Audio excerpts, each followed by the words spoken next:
तोंडावून हात फिरवायला सुरुवात केली असताना हात फिरवता फिरवता प्रभूला लक्ष्मणानं 14 वर्षे केलेल्या सेवेचा दिवस न दिवस आठवला। भावार्थ रामायणा त्याच्यातल्या ओव्या सांगतो। अगाध बंधुपणाची सीमा तुवा दाविली सख्या उत्तमा, माझा निवविला अंतरात्मा एवढा प्रेमा वाढवला। मज लागी नवमास कष्टलास त्या गुणी राजभोग विलास, सेवा केली 14 वर्ष निराहार राहोनिया।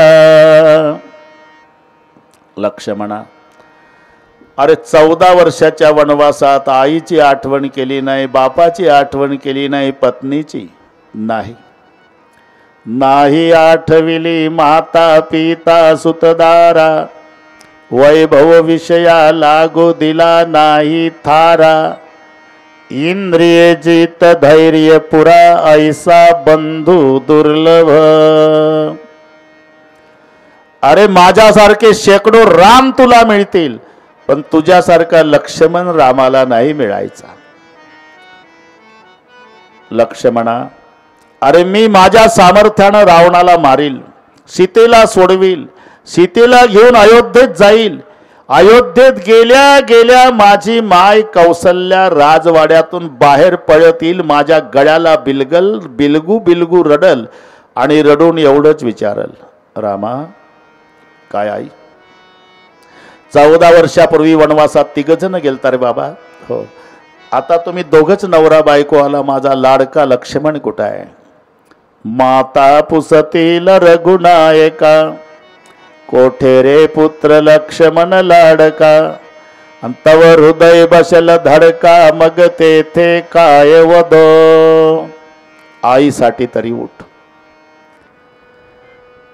अरे माझा राज्याभिषेक होईल लक्ष्मणा, सिंहासनावर माझ्या डाव्या भागाला सीता बसल, राजा राणीच्या रूपात आमचा जय जयकार होईल। मग भरताची बायको मांडवी सिंहासनापुढे येऊन नमस्कार करल, मी असा उजवा हात वर करून मांडवीला आशीर्वाद देईल। मांडवी सौभाग्यवती भव। ती गेल्यावर शत्रुघ्नाची पत्नी श्रुतकीर्ती येईल, ती मला नमस्कार करल, तिलाही मी असा उजवा हात वर करून आशीर्वाद देईल। श्रुतकीर्ती सौभाग्यवती भव। अरे त्या दोघी गेल्यावर तुझी उर्मिला बिना कुंकवाची भर तारुण्यात विधवा झालेली माझ्या सिंहासनापुढे येऊन नमस्कार करल, काय तोंड दाखवू उर्मिलेला? उर्मिला, केवळ माझी बायको सोडवायसाठी तुला विधवा व्हावं लागलं। अरे तिच्यासाठी उठ। म्हणजे रडारड सुरू झाली। जामवंत म्हणाले, मालक रडू नका, लंकेमध्ये ना एक सुषेण नावाचा वैद्य आहे, त्याला जर आणलं तर फायदा होईल।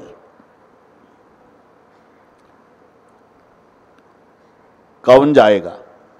हनुमानजी निघाले सुद्धा। सुषेण वैद्य झोपलेला होता। हनुमानजीनं विचार केला तर रात्रीचे 9 वाजले, याला जागा केला तर हा कायद्यावर बोट ठेवणार आहे, हा म्हणणार आहे पलीकडच्या पार्टीचं कोणी मेलं तरी आम्हाला औषधोपचार करायला येता येत नाही, आमच्या सरकारचा कायदा असा कायदा सांगत बसल, त्यापेक्षा डॉक्टरला जागा करायचा नाही, बिछाण्यासहित उचलायचा आणि तिथं गेल्यावर याचा कायदा बघू। मारोतरावचं डोकं खाली वाकले, बिछाण्यासहित डॉक्टर उचलणार तर डोक्यात आलं घोटाळा होणार आहे।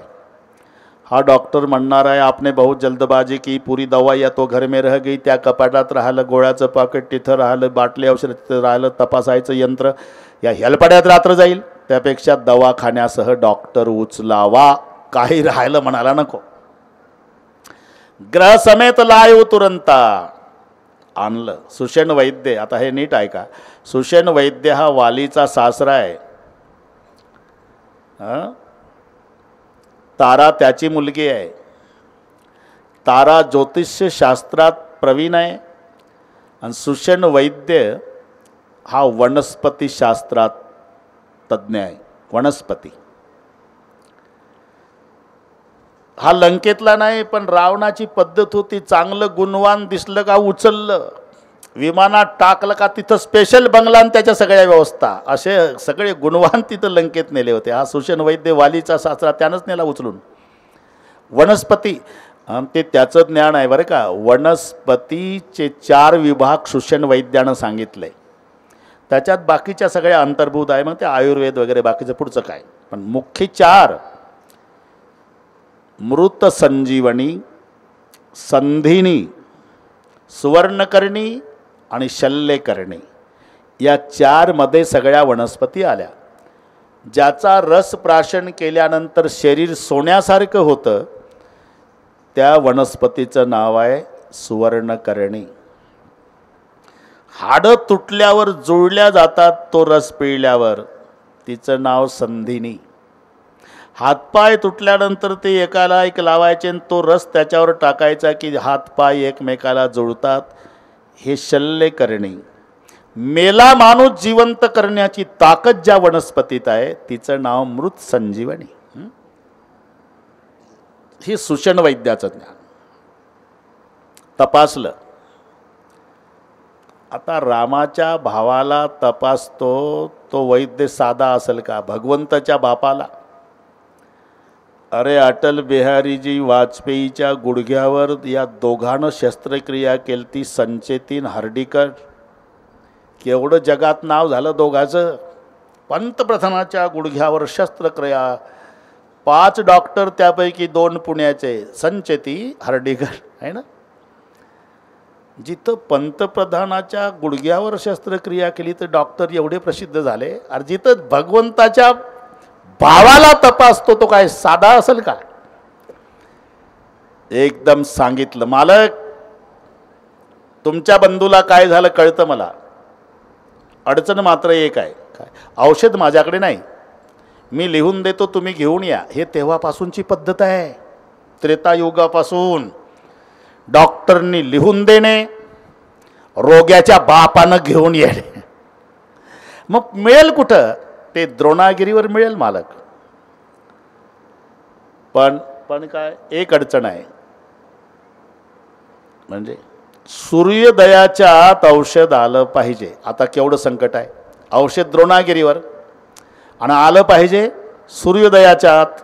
प्रभूंनी विचारलं कारण पहिलं किरण सूर्याचं त्या वनस्पतीवर पडलं की दिवसभर ती वनस्पती मृत अवस्थेत, तिचा फायदा होत नाही. हे सुषेण वैद्याचं ज्ञान आहे. पहिलं किरण पडलं की वनस्पती मृत अवस्थेत. तेव्हापासून गोळ्याच्या पॉकेटवर लिहावी लागली तारीख, एक्सपायर्ड डेट. इथून आहे ते कारण. अरे हा देवाच्या भावाला तपासणारा वैद्य आहे, तो सांगतो मृत अवस्थेत, बस दिवसभर त्याचा फायदा नाही. मग उरलेले पाकिट गोळ्याचे फेकून देणे, एक्सपायर्ड डेट. हां बस. आता कौन जाएगा? पुन्हा प्रश्न पडला. हनुमानजीने उड्डाण केलं, जय श्री राम. हनुमान सूरज निकलने के पहले आना, सूरज निकलने के पहले नहीं आया तो लखन जिंदा नहीं मिलेगा, लखन की जान खतरे में. हनुमान चिंता मत करो मालिक, मैं आने के पहले सूरज नहीं निकलेगा. बरोबर आहे का हे? मी स्टँडवर गेल्याशिवाय एसटी हलणार नाही. अरे तू कोण लागला? एसटी हलायच्या आधी स्टँडवर जाईल म्हणणार. हनुमानजी तसं म्हणतात, मैं आने के पहले सूरज नहीं निकलेगा. कारण त्याचं कारण आहे मालक. जब मेरा जन्म हुआ था मान जना को कहा था मुझे भूख लगी तो माँ ने कहा था जाओ बेटा पका हुआ फल खाओ. तेव्हा पूर्व दिशेकडे पाहिलं, सूर्याचा उदय झाला होता. ते पिकलं सफरचंद आहे असं समजून खायला धावलो. तेव्हापासून हादरते ते मला तिकडे 2-4 महिने लागू द्या मालक. सूर्य माझ्या नादी लागणार नाही. मैं आने के पहले सूरज नहीं निकलेगा. जाओ बाबा. हे गुप्तहेरा करवी रावणाला कळालं. प्रतिबंध करण्यासाठी रावणानं कालनेमी नावाचा राक्षस रस्त्यामध्ये साधूच्या वेशात, आणि त्याचं भजन चाललंय कालनेमी. हा शाबा.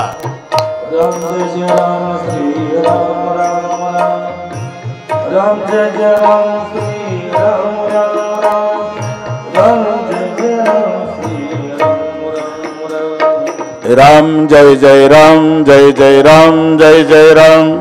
राम जय जय राम जय जय राम जय जय राम राम जय जय राम जय जय राम जय जय राम श्री राम जय जय राम श्री राम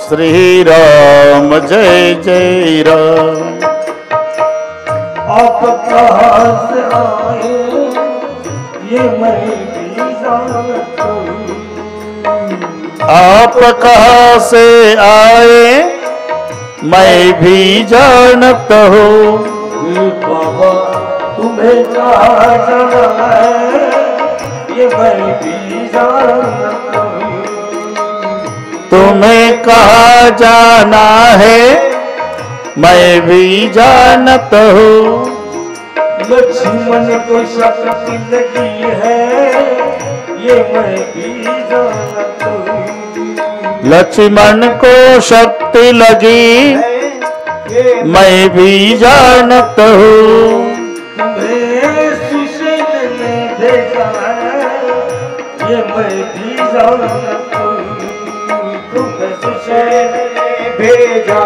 है मैं भी जानता हूँ और बहुत दूर से तू आयो रे बेटियो बहुत दूर से तू आयो रे बेटियो कर ले राम जय जय राम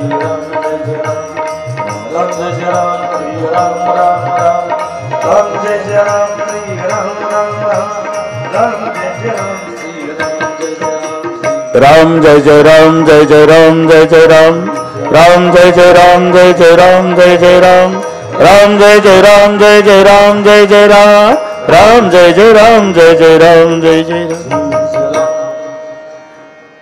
काल नेहमी साधूच्या वेशात हनुमानजी तिथे येतात साधूच्या वेशातला काल नेहमी म्हणतो आप कहाँ से आए मैं भी जानता हूँ तुम्हें कहाँ जाना है मैं भी जानता हूँ लक्ष्मण को शक्ति लगी मैं भी जानता हूँ सुशेन ने भेजा है मैं भी जानता हूँ राम जय जय राम जय जय राम जय जय राम राम जय जय राम जय जय राम जय जय राम राम जय जय राम जय जय राम जय जय राम राम हनुमानजीला वाटलं बराच उच्च बोधाचा साधू दिसतोय तुम्हाला गुरु करण्याची इच्छा आहे महाराज जाओ बेटा आंघोळ जाओ नहा धो के आओ गेलं ते सरोवरात पाय धरला मगरीनं एक ठोका टाकला हनुमानजीनं मगरीन जाग्यावर मेली पण खऱ्या स्वरूपात प्रकट झाले बाबा मी मगरीन नाही बरं का आणि ते भजन करतं ते हब पण आहे रावणानं केला हा नाटक तुम्हाला प्रतिबंध करण्यासाठी हनुमानजी आले काल नेहमीचं भजन चाललंय आओ बेटा मैं आपको गुरु दीक्षा देता हूँ हनुमान जी बोले विभाग विभाग का रिवाज अलग होता है बाबा जी हमारे विभाग का रिवाज है पहले शिष्य लोग गुरु को दक्षिणा देते बाबा अगर दक्षिणा में गुरु बच गया तो बाद में दीक्षा का प्रोग्राम होता है पुढचं कळलं वाटते तुम्हाला दक्षिणतच मारला हबप द्रोणागिरीवर आले हनुमानजी सगळ्या वल्ली सारख्या हनुमानजीने विचार केला औषध जर बदलून गेलं तर हेलपाट्यात रात्र जाईल म्हणून द्रोणागिरी उचलला इथे काही लोक म्हणतात तुम्ही सांगता हनुमानजी बुद्धिमत्ताम वरिष्ठ हो मग त्यांना औषध ओळखता आलं नाही ओळखता आलं मग द्रोणागिरी का उचलला बुद्धिमत्ताम वरिष्ठ म्हणून द्रोणागिरी उचलला म्हणजे हनुमानजीनं बुद्धीचा वापर केला आता लंकेमध्ये अखंड नाम सप्ताह नाही लढाई चालू आहे लक्ष्मणाच्या जीवात धोका उद्या आणखी एखादा योद्धा मूर्छित येऊन पडल दररोज औषधाच्या दुकानात हेलपाटे घातल्यापेक्षा दुकानच उचलून तिथं नेऊ काला झाला म्हणजे आणून ठेवू याला म्हणतात बुद्धिमत्ताम वरिष्ठ म्हणून द्रोणागिरी जो आणला नंदीग्रामातून येत असताना मध्यरात्रीची घटना. भरतजीला वाटलं कोणीतरी माझ्या भावावर राक्षस संकट नेतो. बिना टोकाचा बाण मारला भरतजीनं. हनुमानजी खाली पडले. पवनानं पर्वत अधांतरी धरला आणि पवनपुत्र खाली पडला. पण मुखातून राम शब्द निघाला. कळून चुकलं की हा राम भक्त आहे. एकही कार्य दादासाठी केलं नाही. धिक्कार असो माझ्या जीवनाचा. लंगडत लंगडत हनुमानजी भरतजी पर्यंत. म्हणून हनुमानजीच्या घुटण्यावर तेल ओतण्याची पद्धत आहे. तिथे दुखावला बाबाचा घुटणा. लेना देना कुछ नहीं सब अदृष्ट का, खेल विभीषण को लंका, हनुमान जी को तेल. ते घुटण्यावर. हनुमानजीने विचारलं आपण रघुवंशी? म्हणजे माझ्यासारख्या वज्रदेही मारुतीला बिना टोकाचा बाण मारून खाली पाडण्याची ताकद अख्ख्या विश्वात एकट्या रघुवंशात आहे म्हणून संशय आला. हा मी रघुवंशी बाबा. नाव आपलं भरत. भरत धावले हनुमानजी भरताला साष्टांग दंडवत. आज कृतकृत्य झालो. तुमच्यासारख्या साधूचं दर्शन झालं. भरतजी म्हणाले मी संत नाही बाबा, माझ्यासारखा पापी नाही, माझ्यामुळे दादा वनवासात गेला. तुम्ही संत आहे भरतजी, तुमचं महत्त्व तुम्हाला माहिती नाही. तुम्हाला काय माहिती आम्हाला? मी आणि लक्ष्मण प्रभूच्या पायाची सेवा करीत असतो. पाय चपता चपता प्रभूला झोप लागलेली असते भरतजी. झोपेत सुद्धा प्रभूचे वट हलतात. मला संशय आला की झोपेमध्ये प्रभूचे वट का हलतात. म्हणून मी प्रभूच्या वटाजवळ माझा कान लावला. स्पष्ट ऐकू येत होतं भरत भरत भरत. तेव्हापासून धक्का बसला. सगळे जग जे रामाचं भजन करतो तो राम केवढा मोठा, आणि तो राम गाढ झोपेतही ज्या भरताचं नामस्मरण करतो तो भरत केवढा संत असेल. आज कृतकृत्य झालं. पुन्हा बिगर टोकाच्या बाणाने उड्डाण करून दिलं. आता इकडे मध्यरात्र झाली. सगळे चिंतित आहे. रामचंद्रजी विचारतात अरे हनुमान जी के बारे में कोई संदेशा? नहीं प्रभु, अर्ध रात्र भई कपि नहीं आए. आधी रात बीत गई, हनुमान नहीं आया. हनुमान नहीं आया तो लखन जिंदा नहीं मिलेगा. लखन की जान खतरे में है. आता मात्र लक्ष्मणाला कवटाळून प्रभूचं रडणं सुरू झालं. मध्यरात्री लखन पूरी दुनिया मेरे पास मांगती है, लेकिन मैं दो बातें तुम्हें मांगता हूँ. पहली प्रार्थना है मरने के पहले एक बार आंखें खोल के देख लखन. और दूसरी प्रार्थना एक शब्द बोल के जाओ. मेरे लखन दुलारे तुझ कैसे बोल मोतो भैया दुलारे भूल कैसे बोल. मेरे लखन दुलारे बोल कछो मत भैया को रुलारे. बोल कछु बोल. भैया भैया कहते, भैया भैया कहते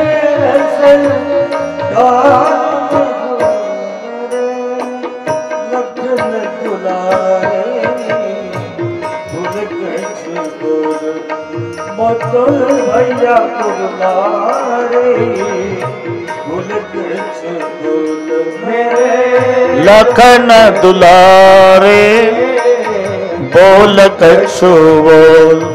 मत भैया को रुलारे बोल कछु बोल. इस धरती पर और न होगा मुझ जैसा भागा. तेरे रहते पानी शक्ति का तेरे तन पर लागा. जा नहीं सकता तोड़ कैसे मुझसे लेता धागा. मैं भी अपना प्राण के जुगा आज जो तू नहीं जागा. चुप चुप रहते चुप चुप रहते लगना तोड़ मेरे लगन दुलारे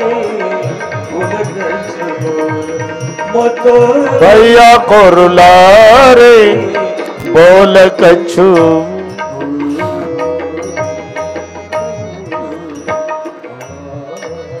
प्रभू रडू लागली. सगळी वानर रडतात. प्रभू रडू लागले.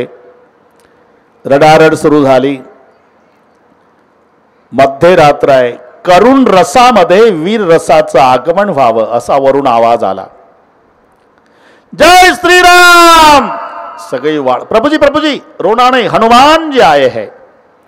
द्रोणागिरीचा वल्ली सुषण वैद्यानं वळखला. तो सुषण वैद्यानं वल्ली त्याचा रस लक्ष्मणाच्या मुखात पिळल्यावर लक्ष्मणानं करवड बदलली. आनंदाला पारावार नाही. पूर्ण परिणाम झाला. लक्ष्मणजी उभे झाले. आता रामचंद्र प्रभूने लक्ष्मणाचा हात धरला. हनुमंताच्या पुढे नेऊन उभा केला. लखन, इनको पहचानता क्या तू? ये अपना हनुमान है भैया. ये हनुमान है, दुनिया का मालिक श्री राम. आपको इनके सामने मैंने खड़ा क्यों किया भैया? इसलिए मेरे रघुकुल की 72 पीढ़ी मेरे हनुमान का ऋण नहीं चुका सकती. ये हनुमान नहीं होता तो मुझे जिंदा नहीं मिलता. तो मैं सुमित्रा जी को, उर्मिला जी को क्या मुंह दिखाता. हनुमान जी गिर पड़े चरण पर. प्रभु इतना बड़प्पन क्यों दे? सब आपकी कृपा से हुआ, मेरा तो निमित्त था. हे गुप्तहेरा करवी रावणाला कळालं. लक्ष्मण सजीव झालेला आहे. रावणानं कुंभकर्णाला जाग केलं. अर्ध्या झोपेतून जागा झाल्यामुळे कुंभकर्ण चिडला, रागावला. क्यों जगाया लंकेश? तपस्वी की क्षण लंका में आ पहुंचे. क्यों? मैंने उसकी पत्नी सीता चुरा के लाई. सीता तो जगदम्बा है. अगर जगदम्बा हरी ली नहीं शट चाहत कल्याण, तेरा कल्याण नहीं होगा. रावणाला वाटलं हे असं जर शहाणपण सांगू लागलं तर माझ्यातर्फे काय लढाई करणार आहे. त्याला बिघडवण्यासाठी कंट्रीचा ट्रक, आताच्या भाषेत, मैसा खाईन मदिरा पाना. रेड्यांवरती पखालीमध्ये मदिरा. जेव्हा दारू प्राशन केल्यावर कुंभकर्ण बिघडला. मेरी गदा मुझे ला कर दो, अकेला जाता हूं, देखता हूं तपस्वी को. काजळ्याच्या पहाडासारखा विशाल देहधारी कुंभकर्ण एकटा निघाला. कुंभकर्ण दुर्मदन रंगा, कुंभकर्ण दुर्मदन रंगा, कुंभकर्ण दुर्मदन रंगा, कुंभकर्ण दुर्मदन रंगा. चला दुर्गतची सैन संगा, चला दुर्गतची सैन संगा, चला दुर्गतची सैन संगा. कुंभकर्ण दुर्मदन रंगा, कुंभकर्ण दुर्मदन रंगा, कुंभकर्ण दुर्मदन रंगा. काजळ्याच्या पहाडासारखा विशाल देहधारी कुंभकर्ण एकटा.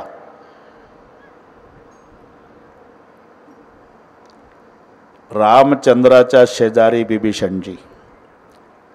विभीषणा, वो कौन है? मेरा भाई कुंभकर्ण. अकेला ही आता है. वो अकेला पूरी सेना को काफी है. क्या किया जाए? विभीषण रडू लागला. मालक तो दुराचारी आहे, दारोडे आहे, मांस खाणार आहे, पण भाऊ आहे. मला माहिती आहे तो तुमच्या हातून मरणार आहे, पण माझी एक इच्छा आहे, या जन्मी शेवटचं बोलायचं भावासोबत. देता परवानगी? जाओ.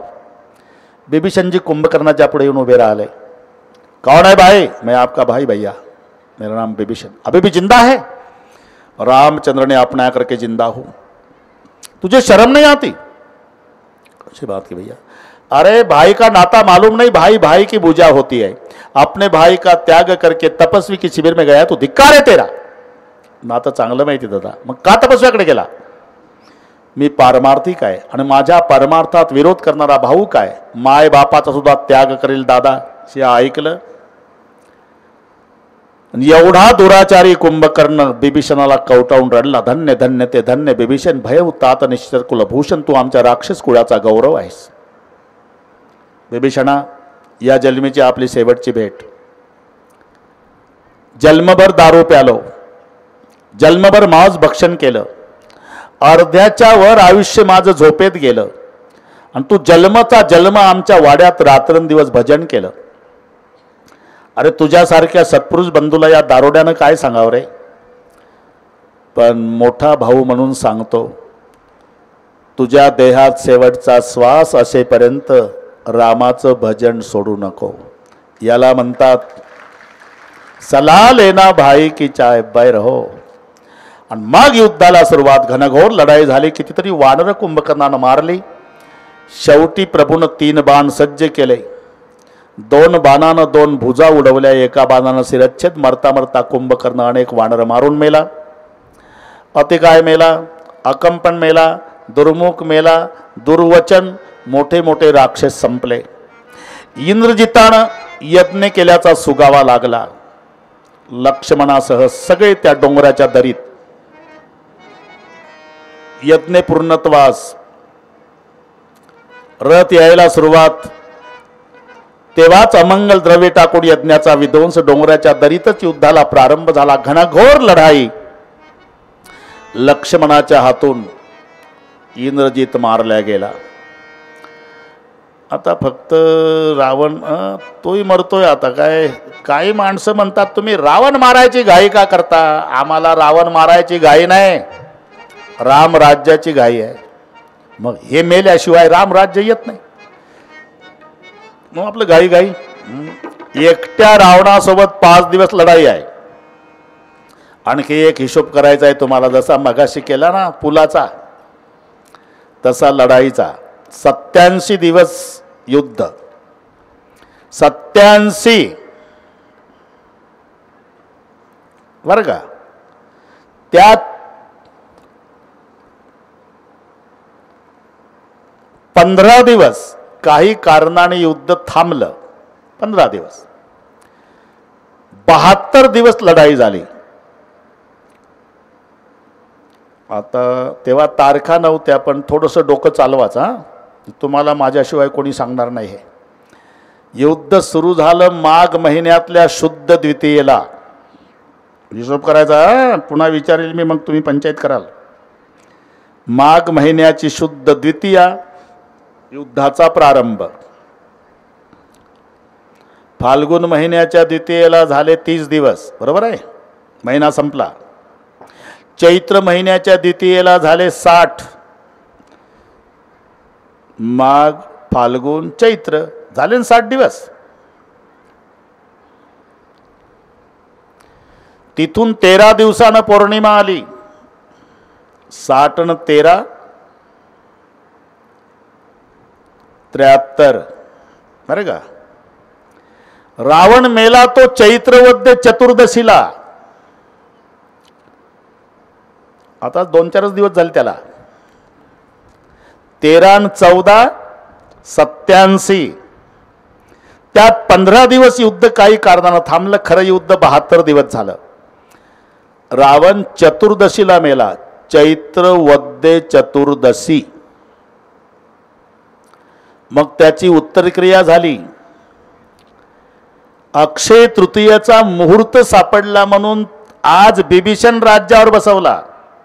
आज अक्षय तृतीया आज आहे. आज मुहूर्त आहे. मुहूर्त शोधायची गरज नाही. आज झाला बिभीषणाला राजतिलक. रावण मेला चतुर्दशीला. मग 2-3 दिवस ते सावडायचा वगैरे कार्यक्रम झाला. आणि मग तृतीयेला बिभीषण राजा झाला. आणि रामचंद्र कधी आले होते? वैशाख शुद्ध षष्टीला. हिशोब करीत राहा. वनवासात अयोध्येतून कधी निघाले? वैशाख शुद्ध षष्टी. म्हणजे वैशाख शुद्ध पंचमीला 14 वर्षे पूर्ण होतात. वैशाख शुद्ध पंचमीला राम अयोध्येत गेला पाहिजे. आजची तृतीया आलं जवळजवळ. बरोबर आहे ना. राज्याभिषेक झाल्यावर दुसऱ्या दिवशी चर्चा. अरे उद्या पंचमी आहे रे लक्ष्मणा, आपण षष्टीला आलो होतो. उद्या सूर्य मावळ्याच्या आत पोहोचलो नाही तर भरत जिवंत राहणार नाही. आता हिशोब आला ना लक्षात. माघ शुद्ध द्वितीयाला प्रारंभ झाला. चैत्र वद्य चतुर्दशीला रावण मेला. 5 दिवस लढाई एकट्या रावणासोबत. 5 दिवस. बरं झालं गेवराईला रावण मरण्याचाच कालावधी सापडला आपल्याला. मेला चतुर्दशीला.